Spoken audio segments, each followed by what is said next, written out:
Hello, this is a quick guide to setting up a first fortress in Dwarf Fortress. The last time I tried this, it took me less than 15 minutes, and I set up a very simple fort that will, stand on its own 2 feet and be a good starting point for a new player to build off of in whatever direction they like. So, without further ado, let's start playing.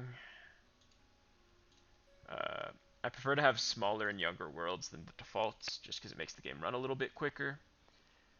Um, when we get our world here, we're going to want to look for some place that doesn't have aquifers and that ideally has a okay amount of trees and soil, since those are going to be important for the things we intend to do here. So no aquifer, and let's see what our options look like here. Alright, there's a lot of locations with no aquifers, which is pretty nice. Let's take a look here. And some soil. Ideally, we can get a little bit more soil than that. Deep soil. There we go. Um, Selected a savage area. Okay, let's try somewhere else. No trees. Having a little bit of trouble here finding a spot. Uh, let's take a look down here. Alright, looks like we have a lot of options. Alright, here, lots of trees, nice surroundings. Okay, beautiful. I think we found our spot. We hit play now. Alright, and here we are playing Dwarf Fortress. The first thing we're going to want to do is go to our labor menu. We're not going to use this menu a whole lot in this playthrough, but the default embark starts with a fisherman, which we don't really want. It starts with only one miner, which we'd like a little bit more than that. Each miner has to use a pickaxe, but you start with a couple of those, so that's not really a restriction here. So what we're going to start by doing is going to the mine menu and channeling a little 1x3 hole here, and the miners should get on that. And you can see here now, below the surface, we have a little room underground. And let's go one floor deeper, just because the top floor of the underground can sometimes get ruined by cutting down trees above it. So like, okay, that's the floor we're going to use for the basis of our fortress. And while we're building the basics of the fortress, let's cut down some trees up here. So we're going to build around a big long hallway here, 3 wide. And at the end of it, we're going to want a 5x5 room for the trade depot so that merchants can come and trade with you, and a little 3x3 room that's going to be the office of a administrator later down the road. So let the miner get to work on that. And actually, we might as well also designate some more mining we want done. Let's get a 6x6 area here. That'll be used for our woodworking stuff. And oh, the second miner got here at last. Yeah, let's also do a little farming area. You know, I'm attached to the 6x6s. I like the 6x6s. Alright. So we've mined out the area for the trade depot, so we can just slap that down. There we go. Again, not a building that's going to be terribly useful to us right now, but it's a good thing not to forget. Alright, and we can start our woodworking industry. So from this workshop menu, we're going to get 2 carpenter workshops up and running. Carpenter workshop.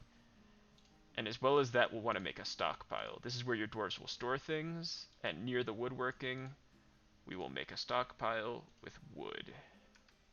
And the dwarves should start moving the wood we chopped down upstairs into this stockpile to be close to the carpenters.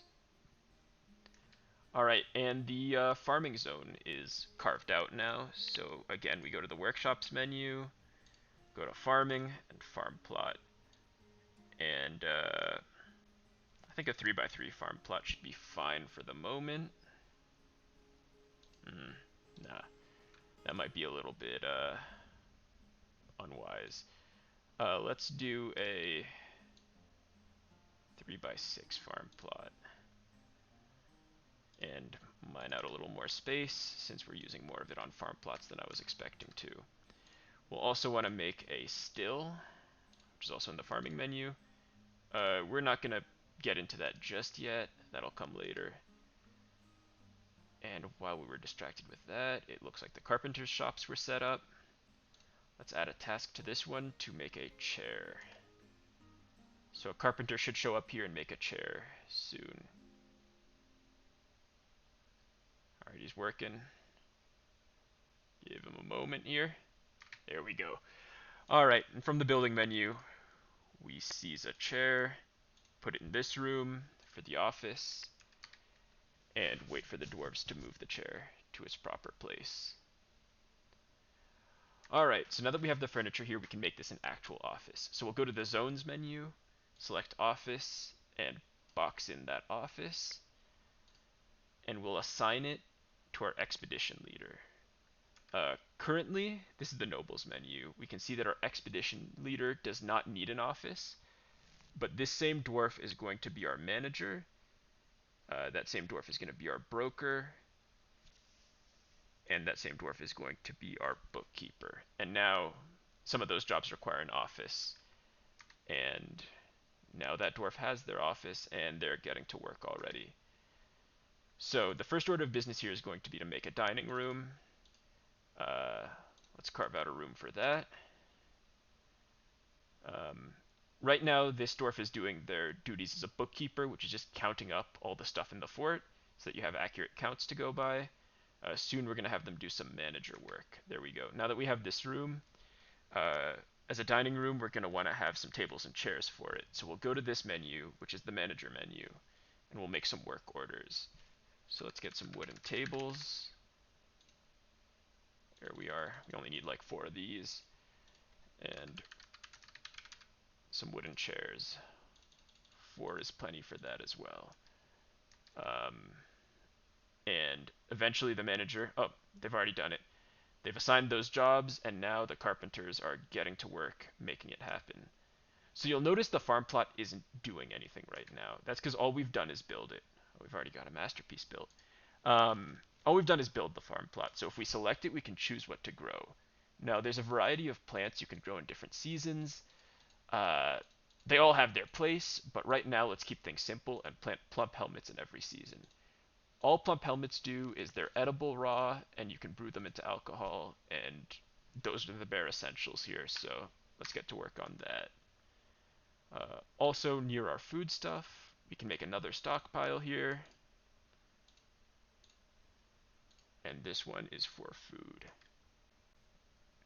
Alright, now when this work gets done, we should get some pop-ups over here on the left-hand side,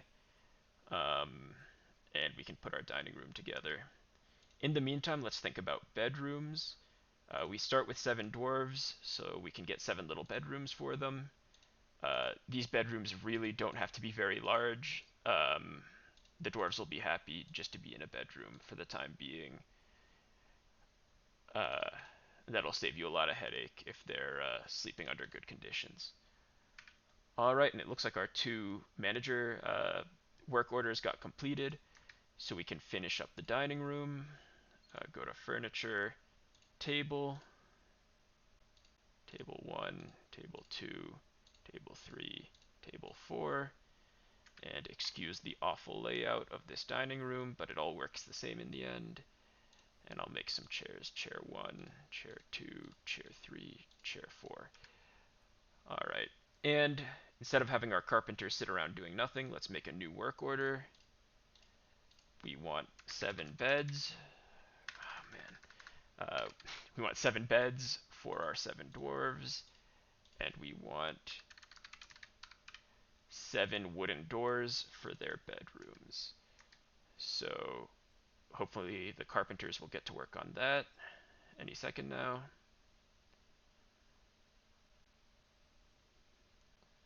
Alright, so the dining room is ready. It has all the furniture it needs, but it's not a dining room just yet. In order to make it a dining room, we again go to the zones menu, select meeting area, not dining room, and select this area. And this meeting area will make it part of a new tavern that we're founding. And as part of a tavern, it will be used as a dining room. So there we go. The dwarves will have a decent place to eat now. And we are coming up on the end of this here. The fort is almost able to run on its own. There we go. So we have these 7 rooms. We still need to wait for the carpenters to finish their work.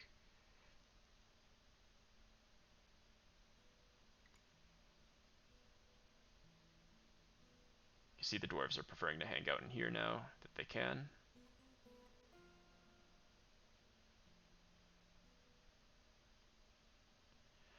Only one of these guys is actually a carpenter. You see this one's a miner. So, while this guy's going to work quickly, this one's going to be a lot slower at carpentry.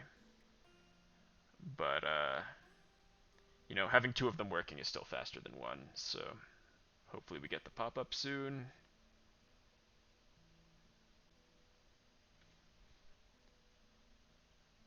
Any second. Give them a moment. They're working. How much patience do I have? Yeah, usually I'd be doing other stuff at the same time, but let's try to keep this straightforward. Alright, the beds are done. So while they keep working, let's place the beds. Bed 1, bed 2, bed 3, bed 4, bed 5, bed 6, and bed 7. And in the meantime, the door's finished. So we can go to doors, door 1, door 2, door 3, door 4, door 5, door 6, door 7. And these rooms are all set up except for the fact that they are not rooms yet. So we go to the zone menu, select bedroom, select multi, and get a box with all those bedrooms inside of it. Done. And there we go, 7 bedrooms are created, and the dwarves will automatically claim these bedrooms for their own. And with that, the dwarves have a place to eat, a source of food, a place to sleep, and the means to create, you know, furniture and stuff. The last need that the dwarves need fulfilled is alcohol. For now, they have a lot from what they started with, but eventually they'll run out. So I'll show you one more cool thing you can do with the manager to make sure you never run out of alcohol. If you go to the still, go to work orders, and create a work order here, brew drink from plant 10 times. And what we can do here is we can set a condition on it. So, alright, amount of drinks, less than 10. So anytime the dwarves dip below having 10 drinks, someone will come and 10 times they'll brew alcohol for you, and that should amount to a good amount of alcohol to keep your fort going. So even though the still is not doing anything now, it is ready to hop into action anytime you're low on alcohol. And that is the final thing I wanted to show you here. This is a fort that will not fall apart if left alone, and it should be a really strong starting point for you to start whatever industry you want or start any project you'd like. So if you have any questions on what happened here, I know I went a little bit quick, but I'm hoping to keep this video around 15 minutes for the sake of having a really quick guide. You can ask questions in the comments. KitFox Games, the developers, also have a Discord where people ask and answer questions. You can head there. And the Dwarf Fortress wiki is also really good at guiding through certain projects. So if, for example, you want to get into metalworking, going to the Dwarf Fortress wiki and looking at how to set that all up might be a good starting point. Thank you for watching.